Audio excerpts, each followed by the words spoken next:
Assalamualaikum warahmatullahi wabarakatuh. Selamat datang di Koneksi Antar Materi Modul 1.1 A8.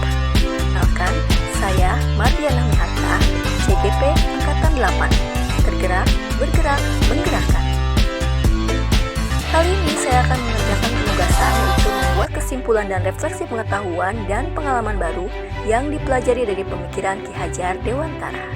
Sebagai pertanyaan pemantik diantaranya adalah: 1.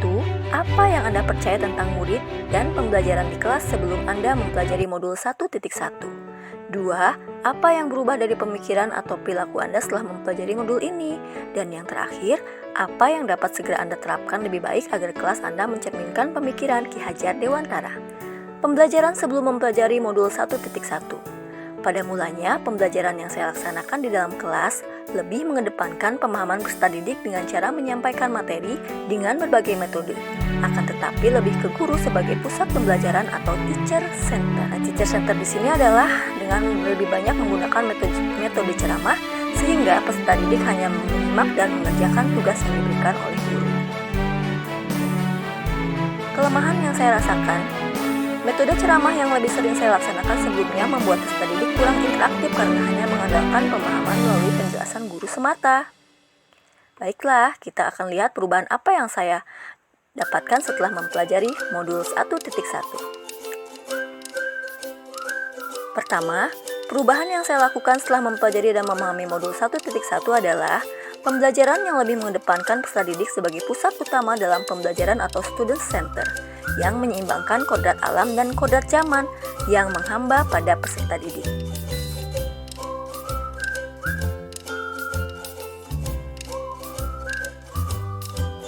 Kedua, pemikiran Ki Hajar Dewantara mengenai peserta didik adalah benih yang harus kita tanam, rawat, dan jaga agar dapat bersemai dengan baik.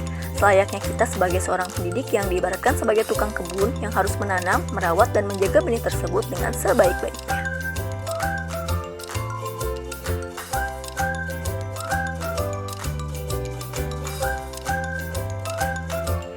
Kemudian yang ketiga adalah penanaman pendidikan karakter, di mana peserta didik diberi penguatan tentang pentingnya karakter yang harus mereka miliki agar membentuk peserta didik menjadi pribadi yang lebih baik, berakhlak mulia, dan dapat berkembang di masyarakat dengan memiliki keselamatan dan kebahagiaan yang setinggi-tingginya.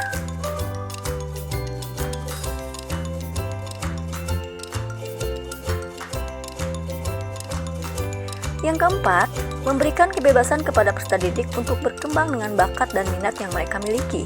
Tugas saya hanyalah menuntun dan mengarahkan mereka agar menjadi diri sendiri, percaya akan kemampuan diri dan dapat berinteraksi secara luas sesuai dengan kodrat alam dan kodrat zaman.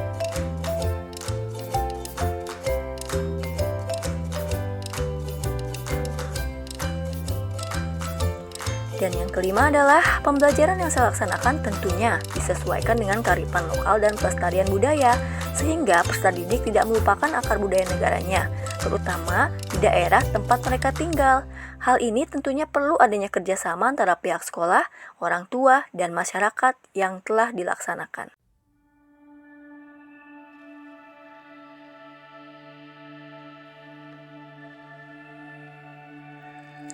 Poin penting penerapan dalam kelas yang saya laksanakan adalah: pertama, melaksanakan Merdeka Belajar. Kedua, melatih anak mengembangkan keterampilan abad 21 yakni 4C, komunikatif, kreatif, kolaboratif, dan critical thinking. Ketiga, penanaman pendidikan karakter. Dan yang keempat, pembelajaran disertai dengan lingkungan budaya dan kearifan lokal. Penerapannya adalah: 1. Melaksanakan perencanaan pembelajaran yang berpusat pada peserta didik atau student center. Kedua, mengaplikasikan pembelajaran abad 21. Ketiga, menuntun peserta didik agar dapat mencapai tujuan bersama yakni menjadi pribadi yang lebih baik dengan ilmu yang bermanfaat. Bekerja sama dengan masyarakat dan orang tua peserta didik dalam mewujudkan tujuan pembelajaran yang ingin dicapai. Ki Hajar Dewantara pernah berkata, pendidikan bertujuan untuk memanusiakan manusia, maka selaku pendidik, tugas saya adalah memanusiakan peserta didik saya agar menjadi manusia seutuhnya yang memiliki karakter dan budi pekerti yang baik. Itulah kegiatan yang saya lakukan dalam koneksi antar materi. Semoga bermanfaat untuk pembaca dan penonton sekalian. Terima kasih. Wassalamualaikum warahmatullahi wabarakatuh.